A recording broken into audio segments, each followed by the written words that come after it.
नमस्कार, श्री स्वामी समर्थ. आज मी तुम्हाला डेली रुटीन दाखवणार आहे, पण माहिती तर मी ना माझी मुख्यमंत्री लाडकी बहीण योजनेबाबत सांगणार आहे. म्हणजे त्याची आत्ताची अपडेट काय आहे आत्तापर्यंत 1-2 महिने झाले आपल्या लाडक्या बहिणींना काही भावाकडून पैसे भेटलेले नाही. त्याबद्दलच थोडी मी अपडेट सांगते. मी आज नवीन ड्रेस घातला होता, तो तुम्हाला दाखवते.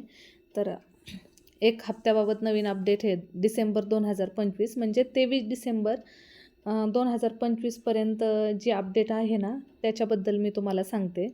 तर हप्त्याबद्दल नवीन अपडेट काय आहे, तर एकत्रित हप्ता येणार आहे नोव्हेंबर आणि डिसेंबरचा. 2025 नोव्हेंबर आणि डिसेंबर 2025चे अद्याप हप्ते ना महिलांच्या खात्यात जमा झालेलेच नाहीत. नोव्हेंबर, डिसेंबर आणि जानेवारी 2026 असे एकूण 4,500 रुपये जानेवारी महिन्यात एकत्रित मिळणार आहेत. म्हणजे नोव्हेंबरचा हप्ता, डिसेंबरचा प्लस जानेवारीचा असे 3 महिन्याचे हप्ते लाडक्या बहिणींना एकत्रित भेटणार आहेत. हे हप्ते म्हणजे नोव्हेंबर डिसेंबरमध्ये का नाही भेटले, त्याचं पण कारण आहे. कारण निवडणुका आता येणार आहेत, त्याच्यामुळं आचारसंहितामुळं किंवा तांत्रिक काही कारणामुळे ना या हप्त्याचे वितरण ना लांबणीवर पडले आहे, असं म्हणजे अपडेट आहे. कारण आता निवडणुकीमुळे आचारसंहिता पण लागू झाली होती काही ठिकाणी, त्यामुळे ना हे हप्ते ना लांबणीवर पडले. तर हप्ते कोणाला भेटणार ते पण सांगते. ज्या लाडक्या बहिणींनी KYC केली आहे ना, त्यांनाच ह्या लाडक्या बहिणीचे पैसे भेटणार आहेत.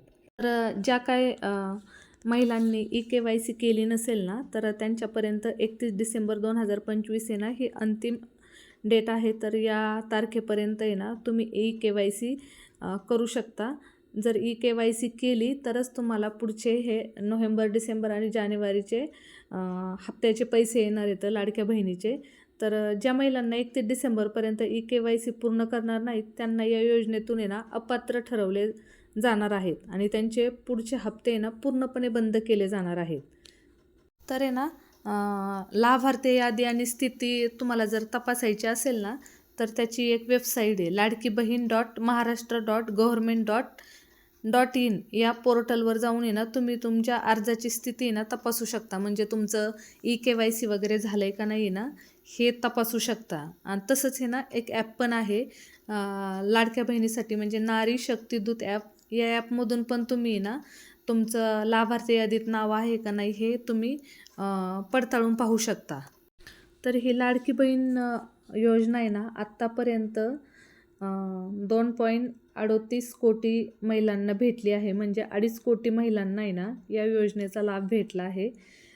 शासनाने ना 17.5 कोटी रुपयाहून अधिक निधी ना वितरित केला आहे. असं तर मी माहिती माझ्या मनाने सांगत नाही आहे. मी ना गुगलवरून पाहूनच तुम्हाला माहिती सांगते, कारण याच्यात परत काही चुकीचं व्हायला नको म्हणून मी गुगलवरूनच पाहते.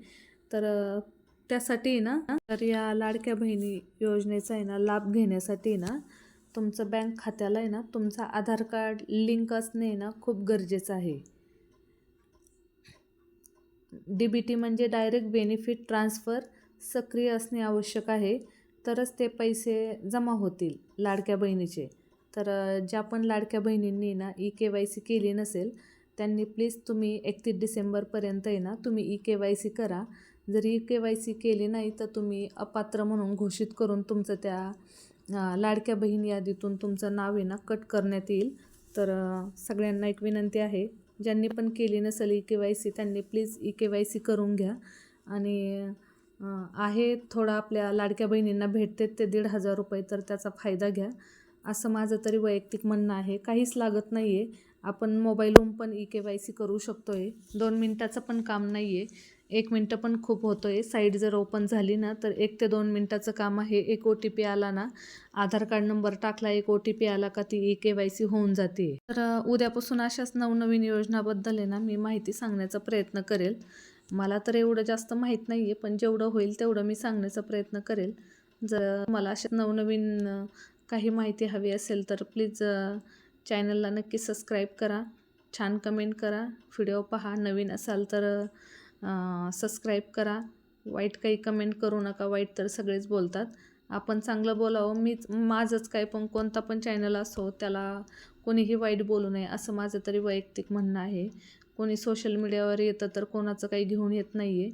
देवाने आपल्याला प्रत्येकाला छान तोंड दिलं आहे, तर आपण त्या तोंडाने चांगलंच बोलावा असं तरी मला पर्सनली वाटतं. आता ज्याची त्याची प्रत्येकाची विचार करण्याची क्षमता वेगळी असते, त्यामुळं सगळेच विचार करण्याची म्हणजे विचार आपापल्या दृष्टिकोनातून करतो आहे. असो, ज्याला जे वाटतं आहे ते करतं आहे. तर कसा वाटला व्हिडिओ मला नक्कीच सांगा. आवडल्यास लाईक, शेअर आणि सबस्क्राईब करा. धन्यवाद. श्री स्वामी समर्थ. आता पुढचा पण व्हिडिओ कशाबद्दल टाकू हे मला नक्कीच कमेंट करून सांगा. जर व्हिडिओ पाहिला तर, नसेल पाहिला तर ओके, पण बनवील आता काहीतरी पाहिल टॉपिक आणि त्यावर बनवीन, नाही तर स्वामी समर्थाच्या जीवनचरित्रावर काहीतरी माहिती टाकते. तर धन्यवाद.